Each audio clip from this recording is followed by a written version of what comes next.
Afecta en todos los ámbitos de su modo vivendum dentro del hogar y dentro de su entorno, porque por el oído es que entra el aprendizaje, es una de las formas de aprender, el oído y lo visual. Y si tú al escuchar una música contagiosa que tiene un ritmo, por lo regular tú no solamente escuchas el ritmo, tú escuchas todo el contenido. Entonces hay que ver el contenido de ese ritmo, esa música, esas letras violentas, esas letras que no tienen, que te incitan a las acciones violentas, a la conducta del irrespeto, a cosificar a las mujeres, a ver el dinero como lo que te va a dar valor como persona, dependiendo cuál sea la paca, dependiendo cuál sea el dinero que tú tengas en los bolsillos, por eso tú vales. Entonces, si tú desde niño comienzas a escuchar que jóvenes que han estado en el barrio pululando contigo, un día se sientan y escriben una rima, no importa la letra que ponga esa rima, no importa el contenido de eso, sino que rima, y como ellos lo ven dentro de su entorno como algo normal, hablar de la delincuencia, hablar de la prostitución, hablar de las chapeadoras, hablar de la ignorancia que tiene el mismo pueblo, cuando hay una noticia que salta a la luz pública, ellos comienzan a través de la rima tal vez hasta a descomponer una noticia y convertirla en unas letras para una canción, pero la acompañan de un buen ritmo, de algo que te contagia, y tú comienzas inconscientemente, uno mismo como adulto comienza inconscientemente a tararear esa canción. Imagínate un niño de un barrio que desde que se levanta en su propia casa, en el colmadón de la esquina, comienzan a escuchar que las mujeres no sirven, que las mujeres quieren la paca, que las mujeres están hechas, que yo te voy a poner un dedo, que móntate en este dedo, que te voy a meter un pedazo de carne. ¿Quién tiene controles sobre eso? O sea, muchos de ellos alegan que ellos no afectan la conducta de los niños porque los niños están llamados a ser educados en las casas. Eso se llama cliché. ¿Por qué un cliché? Porque verdaderamente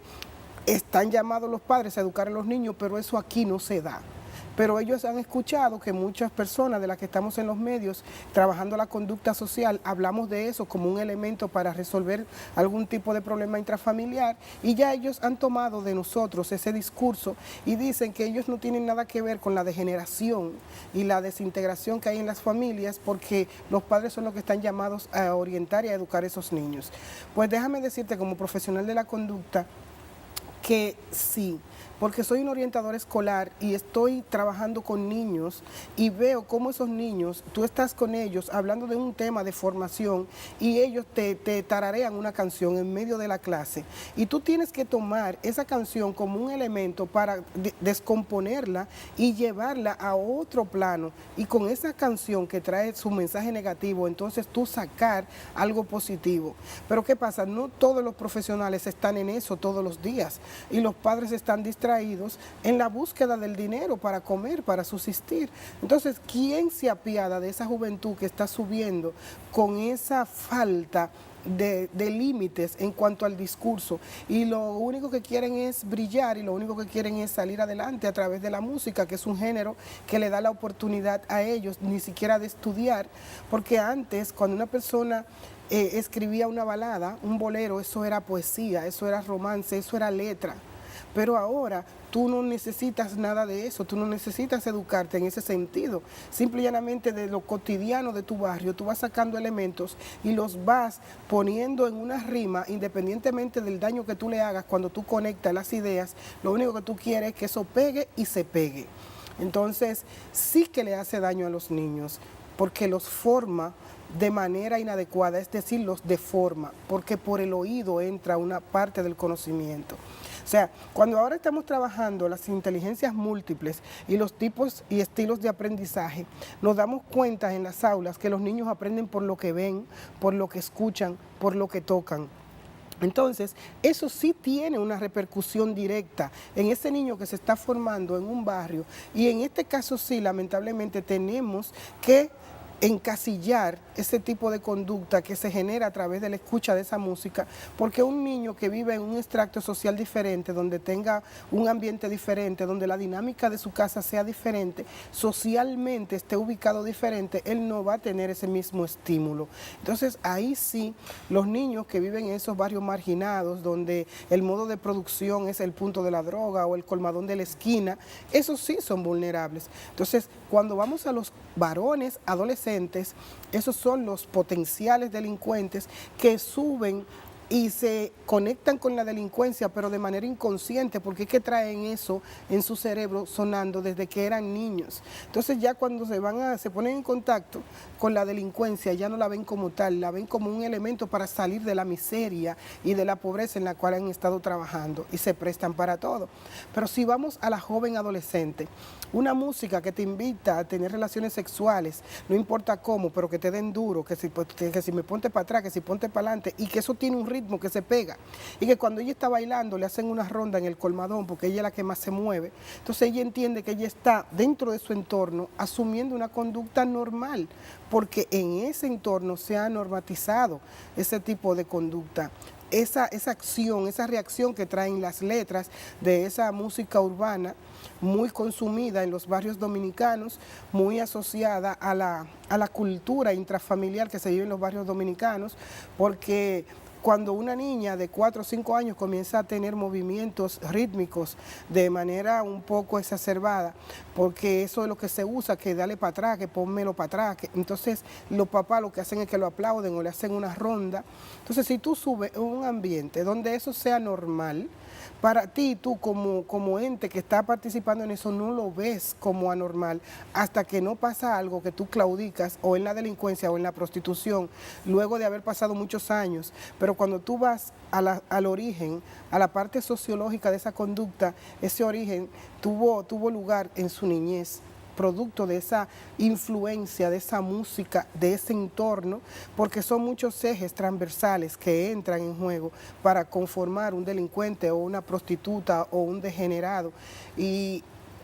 lamentablemente cuando uno da este tipo de entrevistas se ve como que si estuviéramos muy enfatizando en que esa desventaja que te da el hecho de ser una persona vulnerable, económicamente inestable, con muchas necesidades, es la que te acerca más a la delincuencia. Pero hay muchos jóvenes que no, que como viven en esos barrios, pero tienen un tipo de familia que tiene niveles de formación y que independientemente ellos estén ahí, no claudican en ese tipo de comportamiento barrial, pero ellos son las excepciones y con las excepciones no se marcan las reglas. Las modas se dan por el uso continuo de las cosas en un marco. O sea, hay 100 personas y si 75 o 70 usan algo, eso es la moda. Entonces, con las 30 no se establecen las reglas, sino con las 70. Entonces, lamentablemente, en los barrios, los niños que están en las escuelas se saben el himno de Duarte,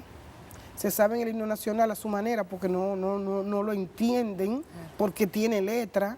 pero también se saben el último dembow que salió ahora y ese sí te lo cantan con ritmo, ese sí los contagia cuando lo hablan. Entonces es una responsabilidad de los adultos, claro que sí, pero también de los medios que tienen que ver con regularizar eso. Yo soy una persona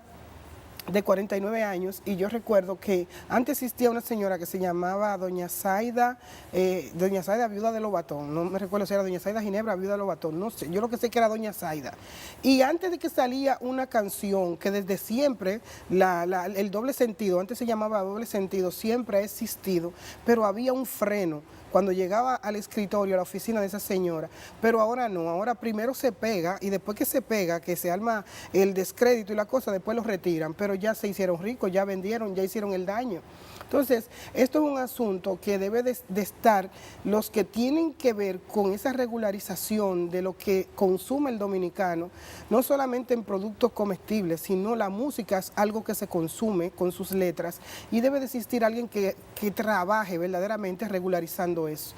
¿Por qué? Porque después que ya una canción está en la calle, está pegada, ¿qué se va a hacer?